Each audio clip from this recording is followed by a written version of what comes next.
第48计兼若宫妹。鬼谷子曰：其魔者，有以平，有以正，有以喜，有以怒，有以明，有以刑，有以谦，有以信，有以利，有以悲。平者，静也；正者，直也；喜者，悦也；怒者，动也；明者，发也；行者，成也；谦者，节也；信者，明也；利者，求也；悲者，谄也。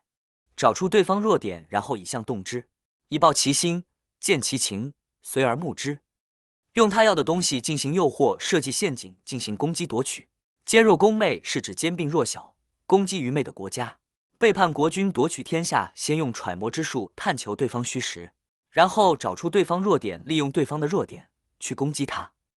第49计入宫一过。鬼谷子曰：是故智者不用其短，而用于人之所长；智者其所拙，而用于人之所攻，故不困也。聪明的君主对待臣子应该宽宏大量，多记他们的功劳，少记他们的过失，这样臣子往往会因感激而以身相报。第50计下诏求贤。鬼谷子曰：故圣人以无为待有德，言察此何于是？圣人不以固执偏见去观察人才的德行，才能客观地考察他们的言辞，依据观察到的指标进行人才招募。圣明之人应该想方设法去收揽人才。第51计身后之计。鬼谷子中经。赘去者，谓赘以知细言，实有于斯也。所谓赘去的方法，是说对于即将离开自己的人，说出真心挽留的话，以便使对方留下回忆与追念，表示可以再度合作，后会有期，对方一定高兴。鬼谷子，圣人之道，在隐与匿。厉害的人都懂得隐藏自己。道的终极目标既是清净无为，得到清净心，以至于无我。三国最大的赢家是司马家，就是因为司马懿擅藏。只因很多人都喜欢把自己摆在明面上，直来直去，爱憎分明。这样的活法洒脱坦率，谁不喜欢？但是问题在于，随着年龄增长，我们面对的世界越来越复杂。别有居心的人利用我们暴露的信息，总是轻而易举地伤害我们。在复杂的世界里，可以保持一颗童心，但是不要太多的暴露自己的内心，保持冷静和淡然，学会隐藏自己，清净心与无为之道才是善身之道。第53计大贤无敌。鬼谷子曰：善辩者审知地势，乃通于天，以化四时，使鬼神。贤能之士，能领悟天机，故掌握天时地利人和，以至于无所可敌、无敌境界，能够随着四季的变化，亦是天下之物。尚能精通天文天象，能够随着四季的变化，亦是天下之物。第54计沉默是金，以静制动，以阴制阳，聆听控制主动权。鬼谷子曰：人言者，动也；己默者，静也。因其言，听其辞。聪明人保持缄默，愚笨的人滔滔不绝。每个人都希望被别人理解，懂得倾听别人才是最有效的沟通手段。听懂了别人在说什么，自己才能一语中的，切中要害，进而把握主导权。以静制动，以阴制阳，让人心服。讲话不在多，切中要害才最重要。第55计积弱为强，扭转乾坤。鬼谷子曰：为强者，基于弱也；为直者，基于屈；有余者，基于不足也。此其道术行也。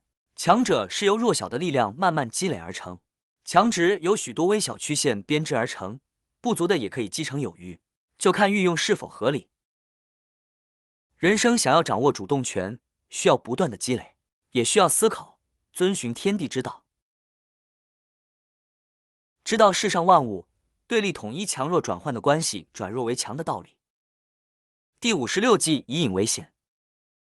鬼谷子曰：魔者，揣之术也；内服者，揣之主也。用之有道，其道必隐。一击圣智之谋，非揣情隐匿，无所知，此谋之大本也。聪明之士往往不会到处张扬，隐藏自己，收集讯息，以便利用讯息掌握对外在环境的主动权。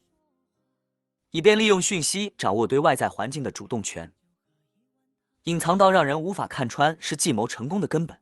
第57计分威法，伏熊伏奸制胜。学习熊攻击猎物前善用埋伏。陶弘景注：今须动物谓之威，发尽镇远位之分。雄执搏击，必先伏而后动，故分威法伏雄。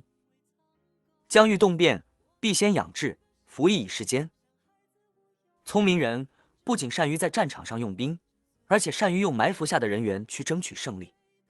第58计，霹雳手段，矫枉过正。鬼谷子曰：圣人见萌芽去细，则抵之以法；是可以治，则抵而塞之；不可治，则抵而得之。一旦国家组织出现了危机时，情况已经特别危险紧急时，他就必须用雷厉风行的手段来处理分辨的人事。危机来时，只能大破大立，而且要像霹雳闪电一样迅速，斩除麻烦，以免被反杀措手不及。例如，全球疫情影响，许多大公司都已宣布大规模裁员，有的裁员一次砍掉上万人，因为只有用霹雳手段才能保住一命。第59计，强而避之。鬼谷子曰：故知善用天下者，必量天下之权。量权不审，不知强弱轻重之称。贤明之士，应该对强弱之分有一个清楚的了解，懂得避强就弱，避实击虚。第60计，诱敌之诱。鬼谷子曰：急反往，彼复来，言有象彼，因而定机。众之袭之，反之复之，万事不失其辞。圣人所诱于智，是皆不疑。用形象化的手法触动对方，使言辞暗合对方内心的想法。打探虚实时不合类比的规范，这时就要改变方法，以此获知对方。所以圣人用形象类比的方式去揣摩智者愚者都能成功。谢谢收看。